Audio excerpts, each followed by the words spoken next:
might appear a very simple question. Some people might think it's a silly question, a very weird question. He doesn't know who he is. There's some deep identity crisis. Send him to Dr. Lamichhane or Dr. Jaybahadur Khatri. But it's a very ancient question and a very deep philosophical question. That question can lead to other questions as well. What is God? What is this world? And what is my relationship with the world and God? So it can be the beginning of a spiritual journey. The very fact that this question is asked, who am I? It means I don't know who am I. There's ignorance. And the very fact that you know that you don't know is the beginning of your spiritual journey.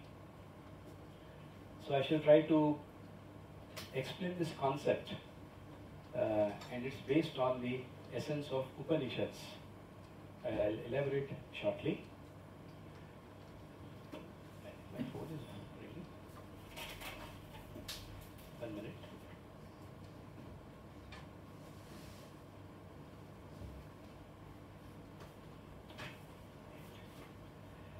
Sorry. My grateful and reverential acknowledgement for this talk. I've taken the thoughts from Swami Sarvapriyananda's talks and books. He is a senior monk of Ramakrishna Mission, Ramakrishna Order, and presently he is the minister in charge of the Vedanta Society of New York, which was the first society founded by Swami Vivekananda himself. Now, if you ask any man or a woman, who are you? First thing they'll tell the name. They might also say, as far as identity goes, I stay at this place, I am the owner of this house, or that's my occupation, I am the professor in this college, or I am an angry person, I am a very cool, collected person. The temperament can be spoken of, the profession can be spoken of, or I am the president of a country. So whatever position one occupies or enjoys, that can be a source of identity. Even or I'm a good player. I play soccer very well. I won so many championship trophies. So essentially, the introduction or the answer to the question what a common man would give is related to the body and mind. It's a body-mind based concept, essentially physical, mental, intellectual, familial, and social parameters. So, beyond this, one generally doesn't give an introduction of yourself, and that's the answer. Who am I? I'm in these parameters. Is that enough? Let's see. I'm going to base this talk on a common experience, what we have every day, every month, and let's go about it. So, as I mentioned, this can be an apparently very silly question, but it is the most ancient and profound philosophical question. And people have searched for the answer, and the most comprehensive answer was found in the Upanishads. And they are a part of the Advaita Vedanta. Advaita is non-dualism. Dvaita is duality, Advaita is non-duality. So in that philosophical branch of Vedanta, we find the answer. Now what are Upanishads? You know there are 4 Vedas, Rig Veda, Yajur Veda, Sama Veda, Atharva Veda. There are about 108, 111 Upanishads. Upanishads are the philosophical essence of the Vedas. And Vedanta is the philosophical essence of the Upanishads. So absolutely concentrated stuff. Now these Upanishads, they are not books, they are not mere books. They are the collective wisdom which has been expounded by rishis who got them through divine forces. They meditated, they contemplated, they thought, they went to the forests, they went to the caves, they went to the mountains. And then they thought about deep problems of the human mind and human welfare. And then this sprung forth. It was not like a writer going to some place, okay, I write a novel or I write a poem. No, Vedas were not written that way. In fact, they don't claim authorship. Vedas are apaurisheya. There's no author. The painter will write his name somewhere on the painting. So there's no authorship. It's a general, they are collected wisdoms by the seers. And who are the seers? They are the people who have seen the past, the present, and the future. Adi Shankaracharya, he has commented, there are about 108 Upanishads as mentioned in the Muktika Upanishad, a long list of Upanishads, and they have come out after discussions, after practical experience. So first they experienced and then they spoke about it. It's not a theory and then someone got into the practical aspect of it. So there were experiences which were narrated and they came out of discussions. So there were questions, counter questions, and then answers. And that's how philosophy flowered and blossomed. Over centuries, then Buddhism came, they contradicted many things. Then again Shankaracharya came, he contradicted. So this journey was going on and on and on for thousands of years, and then it has reached the present state of understanding. So there are 10 principal Upanishads, 10 or 11, because Swami Adi Shankaracharya, he chose to write commentaries on them. And they are the main, the language also changes because they have been over 1,000 years. Like Shakespearean English is different from modern day English.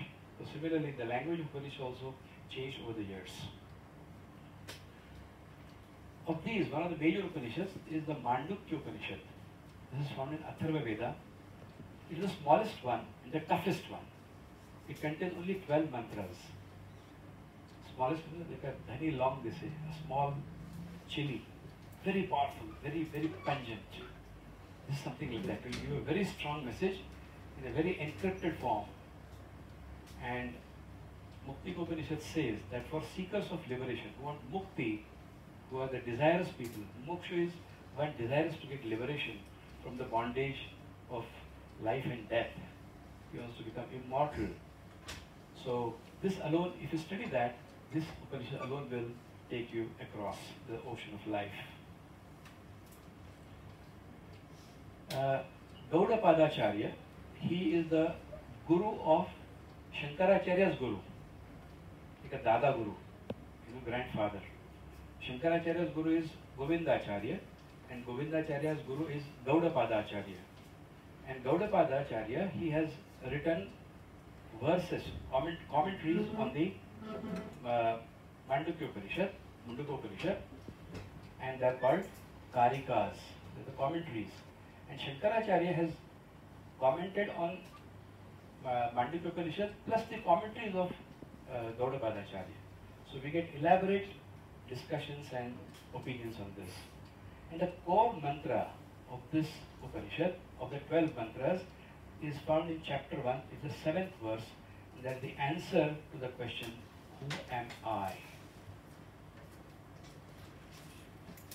This is the mantra. I will read out for you. This is the ancient literature, it's all in Sanskrit, that's the oldest language, it's the mother of all languages.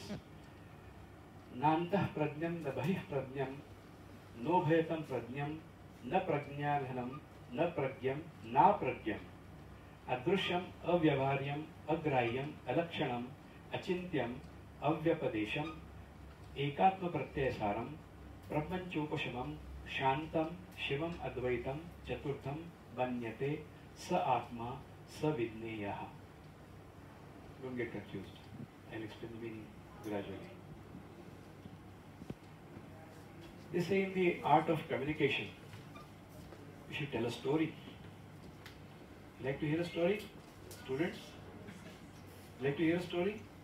Yes, good. Sir. Okay. You know King Janaka? He belongs to Nepal, Janakpur. So, Raja Janaka, he was, one day after his day's work, he was sleeping in his bedroom. Then suddenly, his attendant came to him. He said, Maharaj, he woke up, he said, what happened?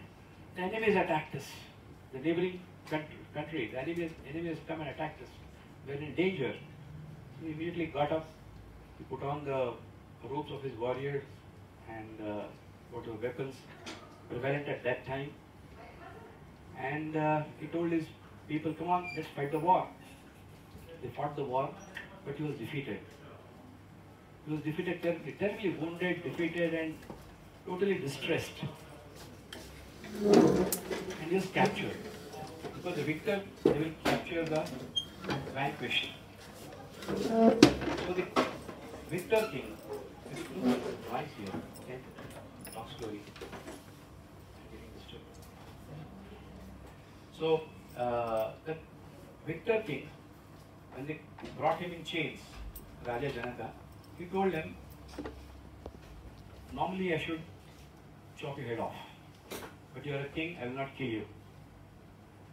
But I will sentence you, you get out of my kingdom and you have no place in this kingdom now. This is my kingdom. So very sad, Janaka went out. Nobody would give him food because the people thought the king will get angry if you feed him, if you give him water. So he was thirsty, hungry, and he went to the neighboring kingdom. There was a Anna Chhatra. There was food being served to poor people, beggars, asylum people. So he sat in the queue, very hungry, thirsty, and they made some khichdi like thing. So you get bowl or pot, big pot they were serving. And when his turn came, there was very little left. So he told, okay, whatever scrapings are there, get that from the bottom of the vessel, give me the bowl. They put it in the bowl. It was utter bad luck. A big eagle came and dashed that bowl. The bowl fell on the ground. Whatever little scrap of food was there. And he was totally dejected and depressed. And the description goes that Janak Raja हाय करते हाहाकार करते हुए जमीन पे गिर गए. Hahakar is very different. English ha is different. Ha is very happy. In Hindi it is very different. So गिर गए. And he shouted, oh, ये क्या हो गया? क्या हो गया ये? And then the attendant came and he says, he's full of, sweat, trembling with a bad experience. Attendant said, what happened? He woke up. It was a dream. It was a dream. And then he asked, ye sach ya wo sach? And he was very disturbed. That he was a very learned king, Janak Raja. So he wanted to find the answer. Is that true or is this true? He was sitting in his bed again. Next day, the couriers came. He would not talk anything to anyone. He said, wo sach ya ye sach? The queen was called. Queen thought, Maharaj, थोड़ा बूढ़ा हो गए, page ढीला हो गया. To her also he said, ये सच या वो सच? Files were being brought. No, nothing was signed. Administrative job. Anyone he would ask, ये सच या वो सच? And then there was a learned rishi, Ashtavakra. Ashtavakra is bent at 8 places. Vakra is bent at 8 places. So he had physical deformities, but he was a very learned person. And he knew what the king's problem was. So he came and he asked him, Maharaj, जब आप उस वक्त धरती पर गिर गए थे, तब ये सब था? He said, no. फिर वो सच नहीं है. अभी आप यहाँ पे हैं. अभी आप भूखे हैं? Are you hungry and depressed? He said, no. तो ये सच नहीं है. And he got puzzled. अगर वो सच नहीं है, ये सच नहीं है, तो सच है क्या? Then Ashtavakra asked him, when that happened, were you there? He said, yes, I experienced it. Okay, this was not, that was false, fine, but I experienced it. I went through that experience.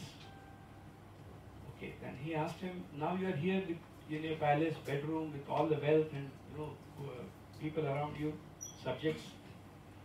So, are you here now? He said, of course I am here. So फिर वो सच नहीं है, ये सच नहीं है, such is you. You are the truth. So neither state is real, but you are the witness. That state was not real, this state was not real, but you are real. And that's what we find out. Who am I? The real I. We are very familiar with three states of existence. We experience every day. Who we? I. I means the knower.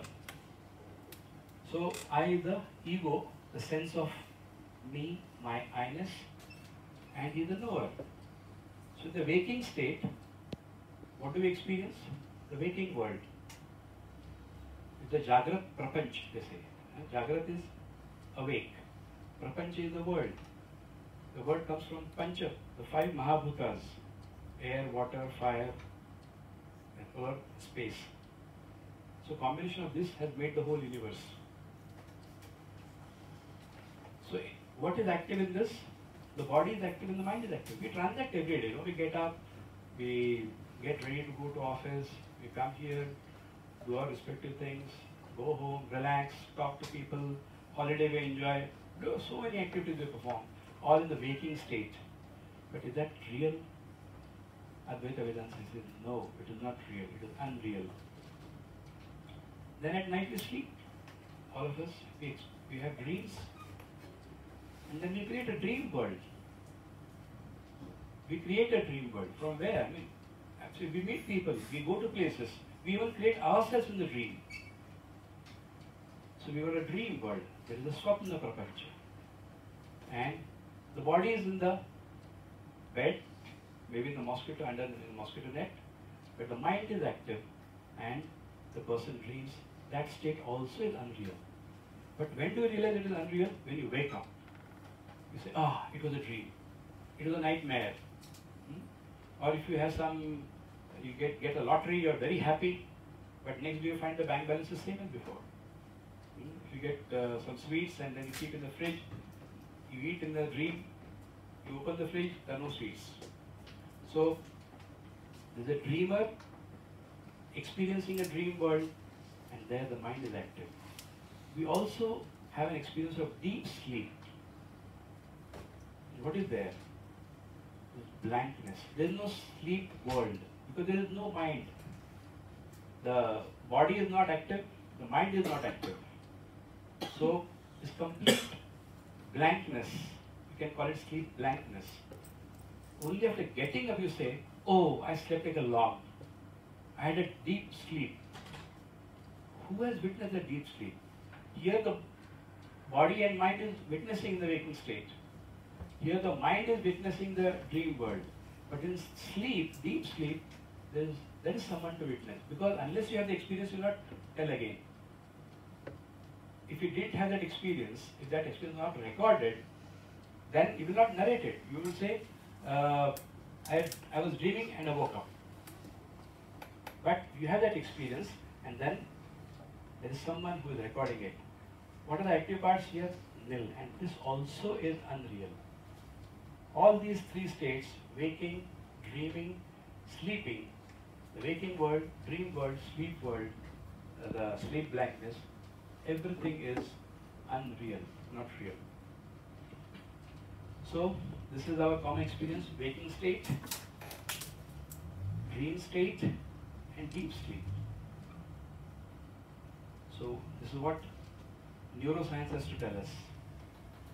So, the waking state, the consciousness is turned outwards. We interact with the world through our five senses and our five organs of work. So, it all going outside, away from the self. In the dream state, the consciousness is all directed inwards. It's all in the mind. It's all in the mind. And these are all subjective experiences. You can say, the person, if you say that in the dream I went to Australia and had a nice vacation, and he says, you are here. Subjective, that person says, he doesn't know that he is dreaming. He feels that he has gone there, his body is there, but objectively he is there. But subjectively he has gone to some different place, a different time also. And in the deep, so it's all centered inwards. And here, in the deep sleep state, it is bliss. There's quietness and bliss, and it's a formless consciousness. So this consciousness has a form which goes out, this consciousness has a form which goes in, and this is formless consciousness. This is what modern science tells us. But actually there are 4 states. So we have talked about this waking state, conscious mind, and we interact with the gross world outside. Technically this is called Vaishvanara or Vishva. The real state is active, unconscious state. We go into the subtle world. And this is called Taijasa. In the deep sleep, there is latent unconscious state. It's a causal plane and it's called Prajna. The 4th state, Turiya, is absolute reality. It's pure consciousness. We call it self, Atman, Brahman, different names. Same thing. It's like a seed. Everything is in the seed form. And then as you wake up, you again come back to the normal experience. So who am I? I am the 4th state. It's called Turiyam or Turiya. It is the witness of all these 3 states. So the answer to the question, who am I, is the 4th. That's the real you, real us. Who am I? I am the 4th. Upanishad doesn't mention the word Turiyam. It's told by Gaudapadacharya. But in that, it says, Soyam Atma. Who is that Atma? Chatushpat. These are the 4 parts. So the 4th is the Turiya. The 4th, what are you? I am the 4th. Roll number 4. We have seen roll number 1 is waker, 2 is dreamer, 3 is deep sleeper, and number 4 is Turiya. And this Turiya is we have general awareness only of 1st, 2nd, 3rd states. That's what experience, isn't it? We don't experience this. The true self we don't experience because we are ignorant about it. So we are unaware of this 4th state, which is our true self. So these are all subjective states. The dream is subjective experience of 1 to 3rd state. In the waking world, whatever experiences we have, we mix up and that comes in our dream. A past experience. It's all from the past experiences we dream of. So in deep sleep, there is no mind and no thought. To give an example, there is a bangle or a bracelet, there is a necklace, and there is a ring. All this made of gold. They are all different. They are all different. The shape is different, the purpose is different, the name is different. But it's all gold. Now if you say, what is this? You can say a bangle. You don't say it's gold. What is this? It's a necklace, you'll say. So gold is the real reality behind it, and it runs in and through this. So forms and names might change, but the reality will not change. The states might change. Waking, dreaming, deep sleep, it might change. But the reality, Turiya, will never change. Turiya is also consciousness, awareness. And is there anything outside your consciousness? Can anyone tell me any experience which is outside the consciousness? No. All experiences are essentially within. Experience of the 3 states. And that's a common thing.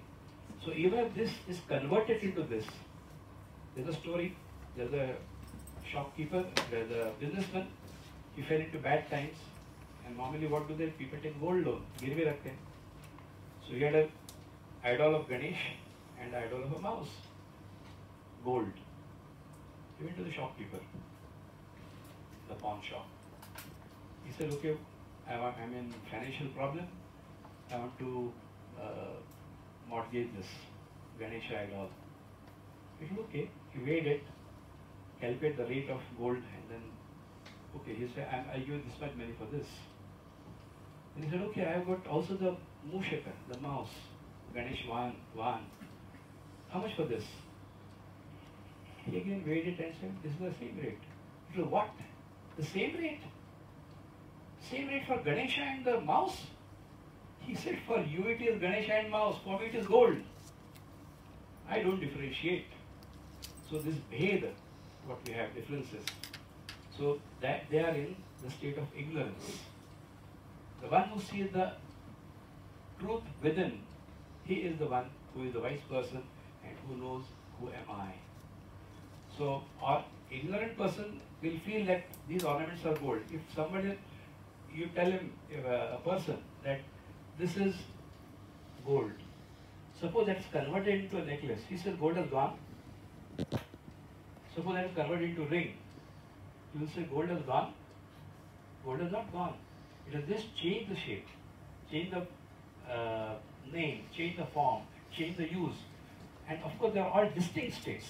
You can't wear a bangle or a bracelet in the neck. You can't wear a necklace in the finger. So similarly, these three states what we experience, the waking, deep sleep and dreams, they are totally different, unconnected. But there is a continuing reality behind all these three states, and that is the real I, the Turiya. This is a human model. The outer oval is the conscious mind, and here this can process about 5 to 7 bits of information at a time. You are all students of the modern age, you know computer language. So human brain can process only 5 to 7 bits of information at a given time. The rational thinking and reasoning, the intellectual processes, they occur in this layer, conscious layer, and there is a beta brain waves. If you take an encephalogram, we see beta waves. The incoming data is analyzed here.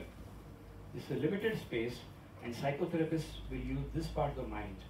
And this is a critical factor between consciousness and the subconscious. So this fringe, the boundary, it's a very critical factor and needs to be bypassed for a person to get hypnotized. So when you use hypnotherapy, the psychiatrist or the hypnotist, he will transcend this barrier. The willpower resides here. It is easily overridden when emotions are very high. So you want to do something, but emotionally you feel very strong for some other point of view. So emotions will supersede your intellect. The reason will tell you, a diabetic person, don't eat too much of sweet, but the mind will say, body and this thing is your concern. I am the mind. I want to eat, I love sweets, I eat sweets. So it will overpower the conscious mind. And we try to control most of our behaviors and beliefs with this willpower. The inner oval is the subconscious mind. This is like the hard drive of your mind. So there is a permanent memory here. Every experience will leave behind a trace of memory here. Like the collection of pool of body of water, a leaf might fall, dirt might fall, a stone might fall. There's a ripple created. And that ripple will settle down, but that ripple goes down to the bottom. And it can come up when the opportune moment arises. You know, a tsunami will not start all of a sudden. It starts a small ripple. So there is each and every incident, thought will leave a memory and it will come up at an appropriate time. So during the hypnotic state, this part of information is accessed easily by the hypnotherapist. And they use this part of the mind to treat. And we see alpha or theta waves, brain waves on the EEG. With deep hypnosis and practice, it is possible that this part of mind can influence the unconscious mind, which is the innermost, closest to you. We are going from the outer to the inner, going more close inwards. And this is, there is no conscious awareness or control. There are delta waves on the EEG, and this is concerned with the immune system, autonomic nervous system, controlling body functions like breathing, heartbeat, digestion, excretion, etc. So these are layers of the mind so far as neuroscience understands and explains it. Vedanta has got a different take on that. The same consciousness, what I mentioned just now, the wakeful state, Vaishvanara, the dream state, Taijasa, the deep sleep, sorry there's a spelling mistake here, deep sleep is Pragya, and Turiya is a transcendental. It will be in and through all the states what we experience. So this fourth state is the witness. It's present in and through. So if you want to see where is the gold, gold is there in the bangle. Turiya is there in the, you can't point it out as a separate entity. Turiya will operate through the three functions, the waking, the dreaming and the deep sleep. So the same thing, because of our ignorance we don't recognize this Turiya. We feel it's a waking state, a waking world and waking phenomena. Dream state, dream world, dream phenomena. Deep sleep, blankness. This is experienced. So there is no separate fourth state. It cannot be pointed out as a separate entity. It is the same reality and it works as consciousness in all these three states. So gold is apart from the ornaments, but it is but it is inside all of them and survives even when they are transformed. As I told you just now, if you convert the bangle to a necklace, gold doesn't die. If the waking person dreams, consciousness continues. If the dreaming person, he goes into deep sleep, the consciousness continues. So it's the same reality on all these three states. So now we come to the analysis of that mantra. So in the waking state, it's the extroverted consciousness and there's a physical preponderance. The body is active. The body is active. You say you are awake. So it is Bahish Prajnam. Bahish is outside. In the dream state, it is Antah Pragyam. It's inside. The same elements constructed by the mind from the waking world, they give a mental preponderance and we create a dream body, a dream world. It's all. And so are you not there? You are very much there. In the waking state, no doubt about it. I hope all of you are awake and there's no doubt that we are here in the GMC where listening to this lecture. So we have this waking experience. There's no doubt about this. But in the dream state, the same elements are constructed and we can have a dream body. In the deep sleep, it's the mass of consciousness. There's nothing for it to illumine. See, if you want to see something, the light should fall on it. So whether the object is there or not, if the light is there, if the object is there, light falls on it, you see the object. If the object is not there, the light is there, can you say that the light is not there? It is there. So 1 and 2 become the dormant states in deep sleep and it's called Pragyana Ghana. It's a mass of consciousness. Pragyana Ghana is also the logo for Manipal Medical Teaching Hospital. It's one of the Mahavakyas. So who says I was on all these three states? Only consciousness can say. The waker cannot say that he is dreaming. There are people who daydream. In the waking state also, they build castles in the air. A dreaming person, he can't say that he doesn't feel that he is waking, he is dreaming. People, he might say later on when he wakes up that I was dreaming, but then he doesn't experience the deep sleep or waking state. If a person says I am deep asleep, then he is not deep asleep. So in the state of deep sleep, there is no mind and there is no thought, so it's all different. But there is consciousness. So when you are awake, this works, no doubt. When you are dreaming, this works as a dream body. And when you are in deep sleep, then this records the absence of experience. Neuroscience will say that in deep sleep, there is no consciousness. But the Indian thought says there is only consciousness in deep sleep. So there is a stark 180-degree difference of opinion. The body and mind undergoes a series of changes, but I will not change. When you are a 10-year-old boy, when you are a 20-year-old young youth, when you are a middle-aged person, you see the changes. Your body has changed such a lot, but that feeling of I, has it changed? No. When you are a child, you say, yeah, I was doing this at that particular time and this place. So you don't say that the I in that 10-year-old body was doing this. You say I was doing it. The same thing happens in any age, advancing age. So with the age, the body is bound to change, but the I remains constant. See the state of mind. In the 10th standard, it's a landmark, no? It's an examination. What your thoughts were, what your likes were, what your dislikes were, and what they are today, they're totally different. Your priorities are different, your thoughts are different, your emotions are different, feelings are different, understanding level is different. So, mind changes, but then you say, that I has not changed.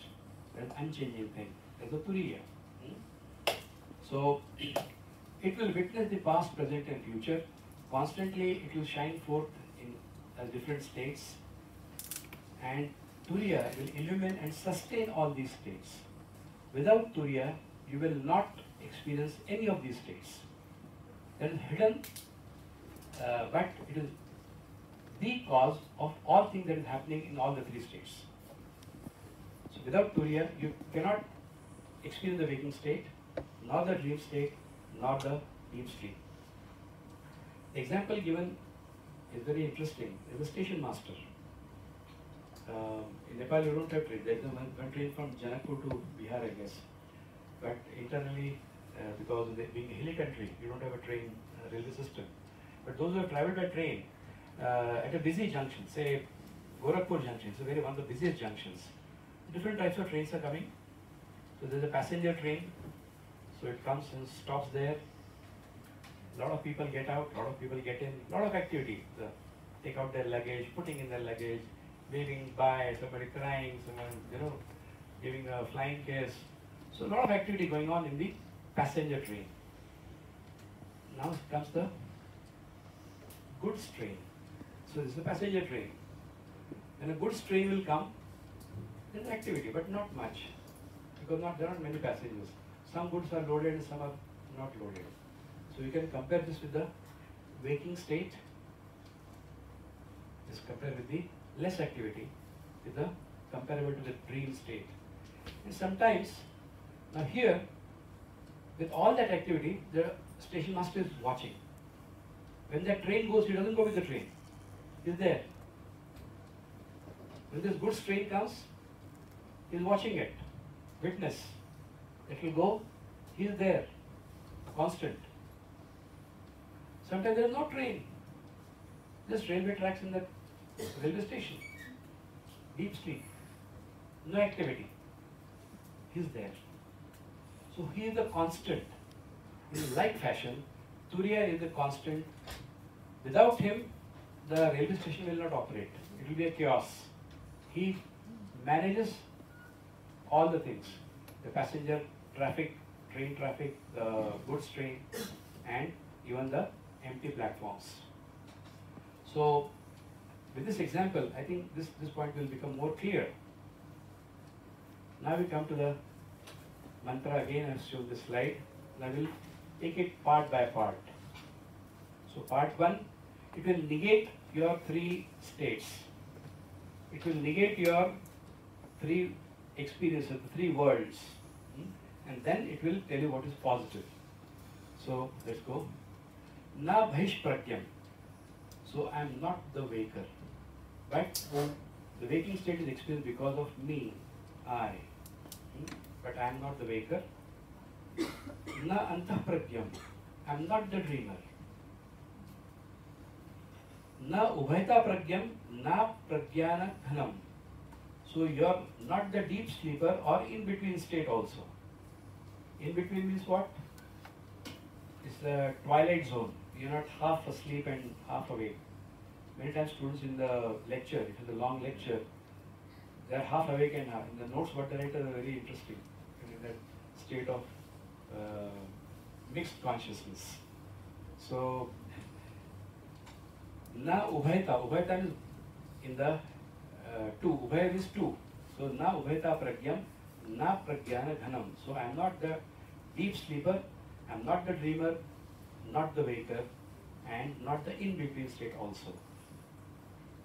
So, you are apart from all these 3 worlds and all these 3 states. None of these. None of these. Na pragyanam. Then what are you? Are you like God? knowing everything, omniscient? He says, no. Na pragyanam, na pragyam. And are you something inert, lifeless, like this piece of wood? He said, no, you are not inert matter or insentient matter by any chance. Then what are you? You are adrishyam. You are invisible but very much present. You are not an object of the five senses. You are not to be seen by the eyes, or to be touched with the hand, or to be heard or smelled, or so sight, sound, touch, feel, taste. You cannot do this too, because pure consciousness is totally unconnected. Do you see an elephant in the room? No. Why? It's not here. It's not here. Simple. You say God exists, Atman exists. Why don't you see it? Why don't you see it? Because it's not an object of your vision. It requires some special instrument. So why can't I see God if He exists? Same question you can ask, why can't you see Higgs boson particle, which also can't be seen? Does it not exist? It is not a subject of normal vision. You need special eyes, special gadgets to see that. So, if a thing is not seen scientifically, you cannot say it does not exist. Because we are logical people. So we believe our eyes. And so, but suppose you don't see a particular thing, you can't infer that it is not existing. You don't see Turiya, so you can't say that Turiya does not exist. It is avyavaharyam. It is not transactable. It is not a commodity, daily use commodity. You know, our day-to-day affairs, give and take. No. It is not a transactable entity. It is the source of all transactions. No transaction can occur without this fourth state, the real state, the conscious state. You know, you can't transact in an unconscious, if the consciousness is absent. So without it, no transaction is possible. Ornaments cannot exist without gold. If I take the wood from this lectern, it will go, vanish. If you take the gold out of the bangle will go. Simple, not difficult to understand. So without the reality, nothing can exist. Agrahyam, it is ungraspable, imperceptible to senses. You can't walk into it, like you can't take it with you and go for a pilgrimage to Buktinar. No. It is a totally untouched entity. But it enables things to happen. That's the beauty of it. Alakshanam. You can't point it out. There's no sign or symbol. Oh, if this is there, if this car is there, yes, then Dr. Khatri has come. No. You can infer. You know? Like, if you see the wet road, you can know that it has rained. The common example given is smoke on the hill. So, if you see smoke on the hill, it means there is a fire. There is no smoke without fire. So, inference. So, this can't be inferred because this is existence itself. There is nothing beyond it. In all the instruments, there is nothing but gold. In all the three states, there is nothing but Turiya. There is one without a second. Nothing exists apart from it, but though it is not seen, it is acting through each and everything, all these three states. Achintyam, you cannot think about it. Whatever is thought is illumined by Turiya. Your body activities, your mental activities, your intellectual activities, all this is possible and illumined only because of the fourth state, the Turiya state. Light cannot be thrown at the thing that is the very source of all illumination and which illumines everything. You got a light here. It is throwing light on all of you. On this, here, walls, everything. Do we need a light to show that this is a light? It is self-effulgent. This is one more characteristic of Turiya, it is self-effulgent. It doesn't need anything to prove. So it is achintyam, you can't think about it. Avyapadesham, you can't name it. So what is Turiya? You have to point somewhere. It can't be pointed out. You have to name it, no? Because it is formless. And it's a very interesting concept. You have to explain this. Language will operate only in 5 areas. We can use language only for these conditions. Beyond that, language does not operate or is not effective. You can't express, the language stops there. What are those 5 areas? Jatis, the species. There's a cow, you've been taught. This is the shape of the cow. Then when you see a cow, you pick up your association from memory. Oh, this is matching with this shape. Oh yeah, this is a cow. This is species.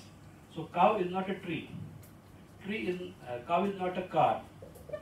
So this is the language, point number 1 where you can use language. Jati or species. Second is guna or quality. Give me the red flower. You have told a quality is a color. So bring the red flower. So there you can use language. Third is kriya or action. Call the cook. Call the driver. He is doing some job. So that activity is referred to and expressed through language. So species, quality, action. Further, sambandha, relationship. Teacher, call the teacher. So there's a teacher-student relationship. There you can use language. And last is rudhi or convention. Dr. Nirmal Lami Chhane. Why? He has been given that name by his parents. So it is conventional to call him Nirmal Lami Chhane. Unless there is other Nirmal Lami Chhane, nobody will respond if the name is called out. So language will operate only on these. Now, this Turiya, it has no species. It is only one. There is nothing apart from it. So there is nothing to compare. So language can't be used for on this parameter. It has no qualities by itself, but it enables qualities to be experienced and to come into existence. So it is nirguna. It is nishkriya. By itself it will not do anything. By itself it will not do anything. Take an example of a movie screen. You cannot show a movie, the picture, without a screen. What does the screen do to the movie? You shoot the movie, edit it, project it. There's so many things happening. There's romance, action, comedy, then villainy, everything. Bloodshed, there's a war. But does the screen get tainted with red blood? No. Screen is inert. Totally. Without the screen, you can't have the movie. Without Turiya, you can't have the movie of life. That's the reality. So it is nishkriya. Now, that being only one, to what it can relate? For relationship, we need 2 things. Father, son, teacher, student, then beloved, fiancé. There's no second, so no relationship. And there's no convention to call it. So language will stop short when it comes to describing Turiya. So language cannot operate for Turiya. Now part 3. Ekatma pratyaya saram, atma pratyayam. That's the essence of part 1. It is not that, not that, not that, not that. Then what is it? Ekam is singular, one without a second. Ekam advitiyam. Ekameva advitiyam. Atma pratyayam. Atma means self. Atma means not ghost. Bhatakti bhi Atma nahi hai. It is the inner self. And pratyayam is experience. So the knowledge. And Atma pratyayam. So that's the essence of part 1. And what does it do? Prapanchopashamam. In our day-to-day world, we've got so many problems. Even in the dreams, we've got problems. People get n number of physical problems, mental problems, financial problems, health problems. So there's nothing there in Turiya. But all these things shine through Turiya. That's the meaning of this. So there is Upasham, that is it is settled, there is cessation of sorrow. Once you know what Turiya is, then there is cessation of sorrow. It is Shantam, it is ever undisturbed and extremely peaceful. It is Shivam, it is Ananda Swarup, full of joy. It is Advaitam, non-dual, and Atma Ivedam Sarvam. So when it is non-dual, then nothing, when I say that if I have realized Turiya, then you are not different from me, because there is no second. Your problem, your sorrow is my sorrow, your happiness is my happiness. There is a sense of identity with everything existing. And that's the reason why the great sages or the people who have realized Turiya state, they connect easily to people. They understand the problems of people in a much deeper and a better sense. So you realize that you are one with the world and feel oneness with the universe. And that's the goal of science, to find a unified theory of the universe. So all the efforts of physics, chemistry, all the meta sciences, it's all marching, the research is going towards finding the unifying underlying principle of the universe. Chaturtham manyate. Fourth state is not separate. People think rule number 4 is different, separate. So find the gold.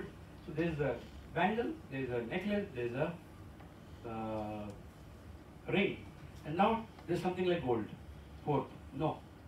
If you try to find it, you will never find it. So fools think that it is separate. Fools means unwise people. So there are wise people, there are otherwise people. So the knowledgeable people will think that it's a separate entity, and we can analyze the experience only in the waking state. To get the experience in the dream state, you don't have to go back to the dream. To get experience into the when you are waking, to know what the deep state experience is, you don't have to go to sleep. You get those experiences and analyze when you are waking up. So when you wake up from a dream, when you wake up from a deep sleep, that can be analyzed what was their experience and what is the connection. So the fourth state is the only true state, and all the other states are unreal because they are changing. What is truth? Truth is something which will not change. Truth never changes. In science, we conduct experiments, and then we read the history of something, a theory. So 10 years back, this experiment was conducted. It was found no, it's not working. Then different hypothesis comes. So ultimate truth is not achieved. So that's not the situation here. This fourth state is the only true state, other than unreal states. And Sa Atma, you are that Atma, you are I. That's the answer to the question, who am I? Fourth state, Turiya, consciousness, awareness, Brahman, self. Sa Vidneya, it has to be realized as a living reality. See, you may read this Mandukya, study it, intellectually understand it, give a approbation, yes, this is possible, but then you will still have doubts. Okay, you ask questions, get your doubts clarified, then you hold that understanding, and until you get it as a living reality. If someone asks me, are you Dr. Krishna Wahegaonkar? If I have any doubts, if you don't have doubts, it should be that clear to me. Yes, same thing. So there should be a very crystal clear living reality experience. Sa Vidneya, you have to know that.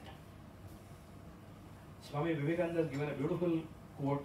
He says, he who runs away from the world to meditate and die in the Himalayas comes searching for God and missed the way. He who plunges headlong into the luxuries of the world, he too has missed the way. So both extremes, they are wrong, going totally wrong. So what is the way? How do you make it concise? He said the only way is to deify the world. You spiritualize everyday life. And Ishavasya Upanishad is again a very small Upanishad, very beautiful Upanishad. And they say that underlying reality is the same. It's all, God is pervading everywhere. So that is very strongly pronounced in the quote and the Upanishad. Now we compare. So Turiya or pure consciousness is common to all three states. There is a businessman. Daytime he'll do his business, transact, work in his shop.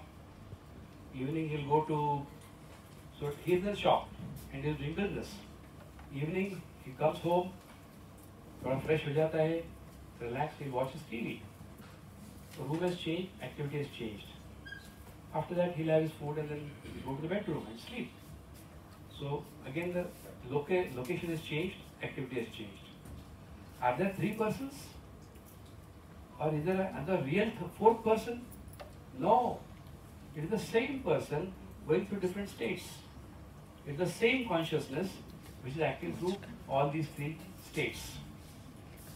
So in the waking, the identity is the waker, and the realm experience is the waking world, and the status is knower. He knows in the waking state what he is doing, and it's a live experience for him. In the dreaming state, he is the dreamer. In the dream world, again he knows only in the dream. He will not know what is going on in the waking state or the waking world. In deep sleep, the identity is the sleeper, the sleep blankness. He is not knowing anything. There is no thought, no mind, no body. Others might say, yeah, the body there snoring on his bed. But for him, subjectively, he'll say, no, I slept like a log. Gaudapada, he explains further the seventh mantra. He says that the waker or the Vishwa or the Vaishwanar, where all beings live and who is in all beings. The state of consciousness is the waking state or the Jagrat state, the waking world or the Jagrat Prapanch, but the reality he is ignorant. Earlier he said it was unreal. Now he says it is ignorant. We don't have the knowledge of Turiya in this, the waking state. In the dream state, the dreaming or swapna is one of the shining elements because the mind is active here. There is a swapna prapancha, again the person is ignorant. In the deep sleep, sushupti it is called. This is Jagrat, swapna and sushupti, sleep blankness, no prapancha, the person is still ignorant. When he wakes up, same world, same people, same problems, he is not enlightened. Otherwise, after deep sleep, if that is an enlightening state, then you would become experience of Turiya, but he doesn't do that.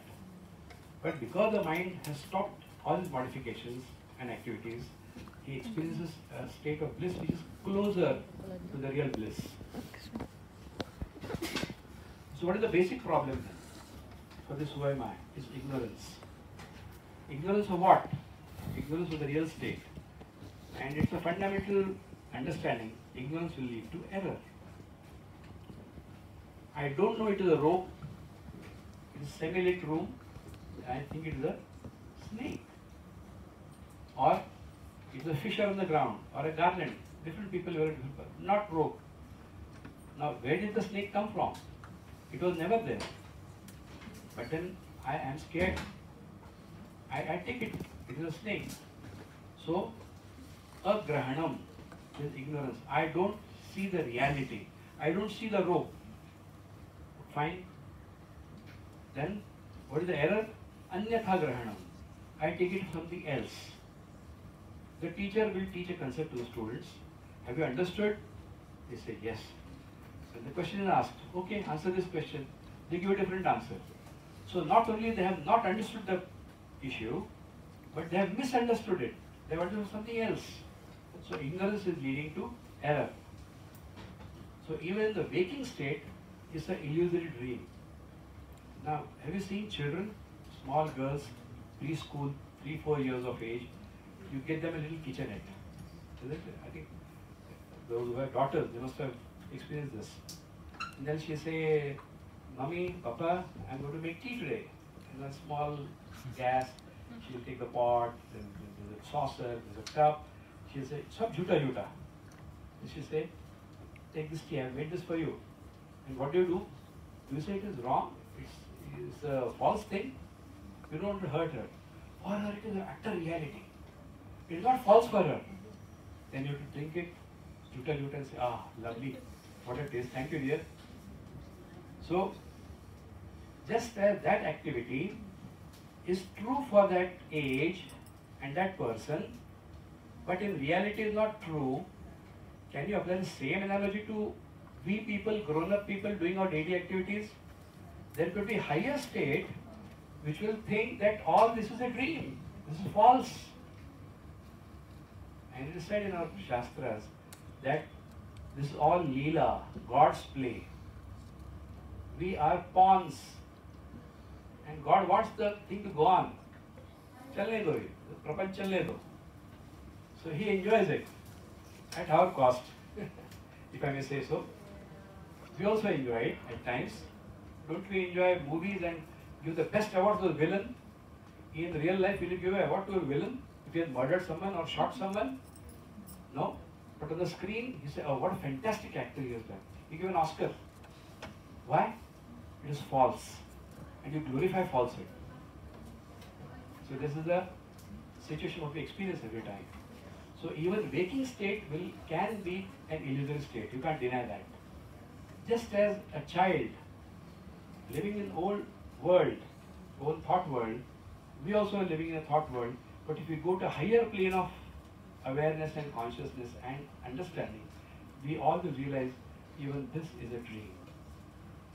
So from the dream you have to wake up. And from the waking state, you have to wake up from the waking state to realize Turiya. That's the crux of this talk. And what happens in the Turiya state? The same is Samadarshitva. Sama means same. Darshitva is same. So in Bhagavad Gita, in the 13th chapter, he says the yogi who has realized this, he will Sukha Dukkha is same for him. Friend and foe is same for him. They have different appearances, but principally it is same. He will not make distinctions. There is no bheda, it is abheda. So it is same-sightedness means it's not a ocular defect. You don't send him to ophthalmologist, he sees the same thing everywhere. It's not that. In the philosophical sense, you have to take this concept. The saints and seers, they easily construct to people. Ramakrishna, Paramahansa, who was the guru of Swami Vivekananda, he was staying on the banks of the Ganges, the Hooghly River, Dakshineshwar. He was a priest in the Kali temple. He took 1 rupee coin, he took a lump of gold, Taka Mati, same. He threw it in the Ganges. Taka is money and Mati is soil. So for him it is same, and we crave, we want to get land and buildings and money and this. And for him, we just throw it because there is no value in that. There is no worth. But we give tremendous importance to all these secondary things. When Gautam Buddha got enlightenment, and he had a different countenance. Enlightened person, he looks very different from an ordinary person. And then he was going to Sarnath to deliver the lecture, and there was a shepherd boy. And shepherd boy, he asked, "What are you?" Houston Smith, in the book Introduction to Buddhism, he says, normally when you meet a person, what do you ask? Who are you? He is asking, what are you? The shepherd boy asks, what are you? Are you God? He said, no, because you're looking so different, radiant, peaceful, serene. He said, are you an angel? Buddha said, no. Are you a human being? You are looking so different, radiant. He said, I am Buddha, the awakened. It means we all are in a sleep, nidra. The first state, waking state, also is a state of dream. So the error, the cause and effect, or the ignorance and the error. Sleep means not awakened to the reality. Error, thinking that this is the real thing. Waking state is the real thing. Dream state is the real thing. Deep sleep is the real thing. So that is not the truth. So we are in a dream. Dream, why? Will a waking person be in a dream? No. So a sleeping person will be there. So Gautam Buddha says, I am awakened, So we have to awake ourselves from our slumber.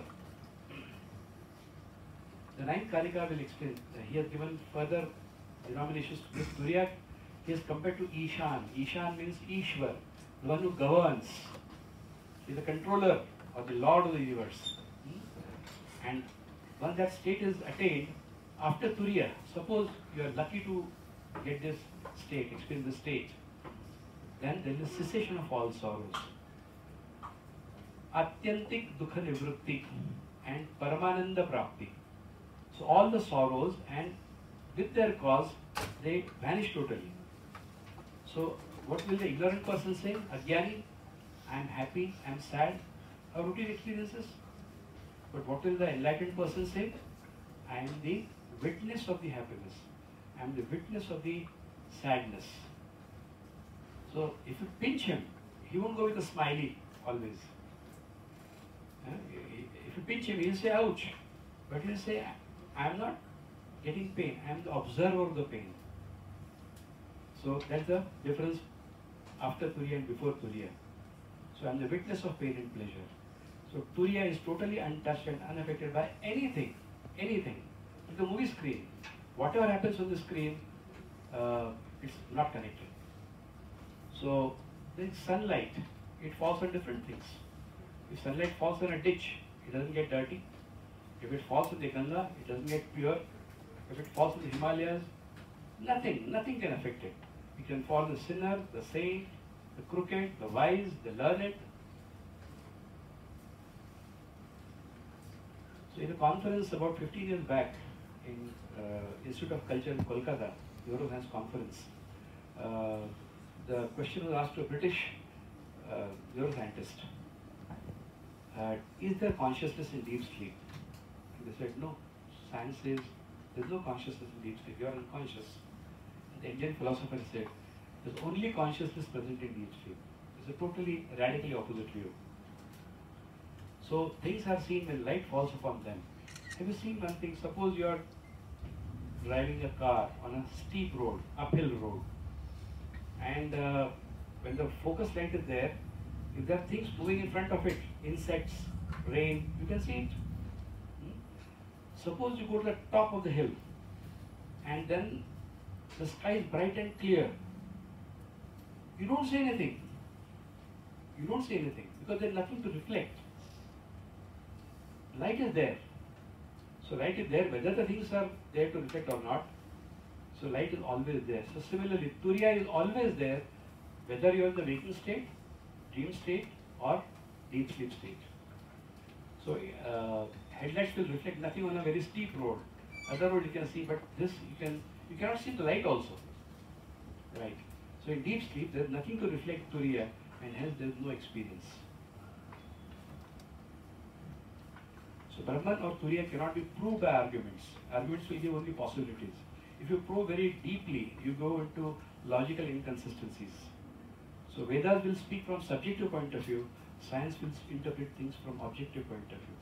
That doesn't mean that Vedanta is not scientific. It is utterly scientific. What does science say? You conduct an experiment. If one person gets this result, if you any other person conducts the same experiment in the same fashion, you should get the same result. That is science. So Vedas Upanishads the same thing. If you follow this particular discipline in this fashion, you will get an experience. So getting a higher spiritual experience is not the domain or prerogative only for yogis. Everyone has the right to it. So Advaita Sarva Bhavanam. So we see everything as one. Everything as one. Non-dual. So all this indeed is Brahman. This Atman is Brahman. The same Atman has four quarters. Chatushpat. No? Sa Atma Chatushpat. Now if you compare these states, so Vishwa, we have got a cause and effect. Sukha Dukkha is present here. Happiness and sadness. There is a distinction, bhed. You differentiate. In the Tejas, that is the dream state, again there is a cause and effect. Again there is happiness. You get happy dreams, you get nightmares, and there is again a distinction. You can see different things You can differentiate. You can see trees, you see people, you see vehicles, you see animals, everything. In Pragya, there is ignorance, no error. No error. They don't know what is Turiya, but because there is no mind, nothing to interpret, there is no error. There is a significant difference. Sukha Dukha is absent, and there is a Abheda. So, realization is possible only in the waking state by thinking. Nobody has got realization in the deep sleep. Nobody has got so far realization in the dream state. They experience all these states and they analyze them in the waking state. So, only in the waking state can you do that, and only human beings can do that. Animals also go through these things, but then they can't realize. So, waking and dreaming, different experience for different people. My waking experience, I mean, we are in this room. I am having an experience of you sitting and listening to me, hopefully. And then you are having the experience that I am standing here in front of you and speaking on a topic which you don't know so far. So your experience is different, I am experiencing different thing in the waking state. Dreams, no two person's dreams are same. That's not the case with deep sleep. There is no realization in deep sleep. It is the same for all creatures. The ant, the mosquito, the lion, the human being, the learned person, most erudite, PhD, scholar, the most ignorant person, a coolie working menial job, deep sleep is same. Even people in the intensive care units with extreme pain, intractable pain, in deep sleep, no issue. There is no pain in deep sleep. Totally. Because there is no thought. There is no mind.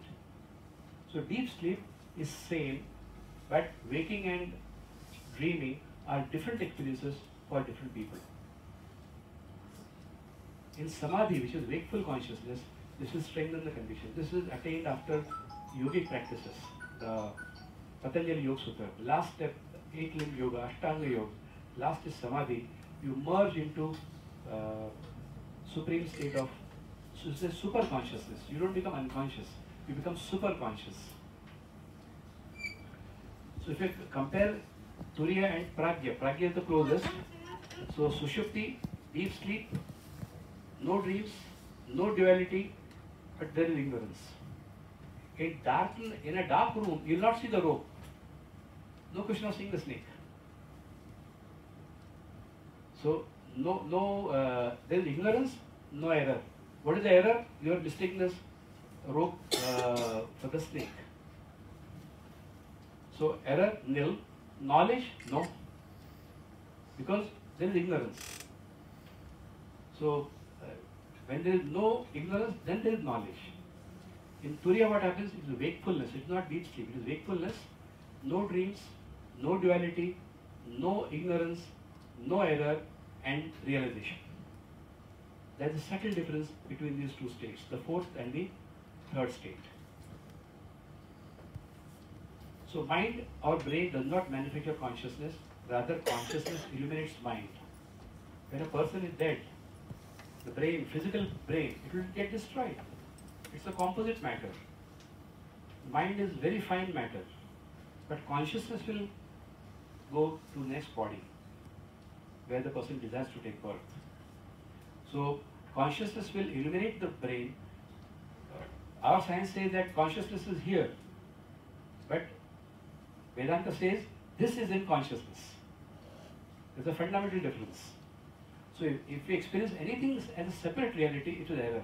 It is only Turiya. It is only Turiya. So coma and near-death experience also, they are illumined by Turiya. Now in Zen Buddhism, they have the concept of Satori, that is, get a thoughtless state. But all this learning we can get after thinking. So they say, don't stop the process. You work through the process, knowing that this process is not true. You have to reach the truth through this same medium, the same mind you have to use. So the movie screen parable again. This is a village boy. His father says that there's no cinema theatre there. He says, one day we'll go to the city and I'll take you for a cinema. And then on the way he explains, there's a big screen, white screen, and there are There's a focus light, there are different pictures coming one after the other, there's a story behind it, blah blah blah. And somehow when they enter the movie theatre, the movie is already on. But this boy, he said, there's a screen. My papa told me there's a screen. So he enjoyed the movie for some time, as we do, no? We enjoy the waking state, we enjoy the dream state and deep sleep, and then we come, oh, what is the reality? So he says, okay, where's the screen? He said, right in front of you.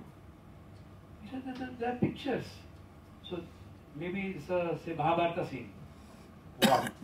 So, acha, that's Arjun, that's Krishna. Is that the screen? He said, no, behind that. Oh, the chariot. No, behind the chariot. He says, there's a sky. Oh, behind the sky. He's totally confused. Now the father's problem is how to explain. He says, it's right in front of you. And the boy, he has not seen the screen. He's just confused. When will he see the screen? When the movie stops. And the lights come on. Light come on means there's no, in a dark situation, when there's no movie, there's no screen is not seen. When the movie is on, the screen is not seen. So deep sleep, Turiya is not seen. Not the experience. When the movie is on, waking state or dreaming state, not seen. When knowledge comes, when there is light, he says, this is the screen, in the interval. He goes for his popcorn. When he comes back, he again sees the picture, then he has no question, what is the white screen? So having known Turiya, you go through these different states, and then you don't doubt what that Turiya or the substratum is. Without that, the movie can't run. So our life is just movie after movie, movie after movie. We don't pay attention to the screen, the reality behind it. So basic problem is ignorance. How to remove it? Anybody? How can ignorance be removed, sir? Knowledge. Knowledge. Simple. So only knowledge can remove ignorance. So darkness can be dispelled only with light. If there is a cave or a room which is shut off from the sun for 1,000 years, how much time will it take to remove that darkness? One flash. One flash. One flash, you know, there is Turiya, and all your misconceptions go off. Ignorance gone, error also goes. You think that dream, this is a reality. But once you know what the reality is, then the whole thing, once you take care of the cause, effect also is taken care of. That's the beauty of it. So when light dawns, ignorance and error both will go. Knowledge and ignorance have to be in the same locus and same subject. This is very important. Ashray and Vishay. So the ignorance, where the ignorance is, knowledge should come there. About what the ignorance is, knowledge of that should come there. I think a simple thing. I am ignorant, so the knowledge should come to me. If my guru, if some saint has got realization, what use is it to me? I should realize ignorance is here. He has got knowledge, so it should come here. And of the same subject. If I got ignorance about physics, then if you try to teach me biology, will it work? No.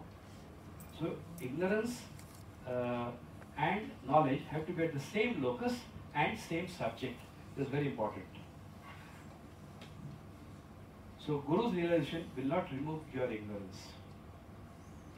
There's a picture, there's a funeral, the body is being carried, and the Guru says, that which does not die is Atman. You are that Atman which is all pervasive.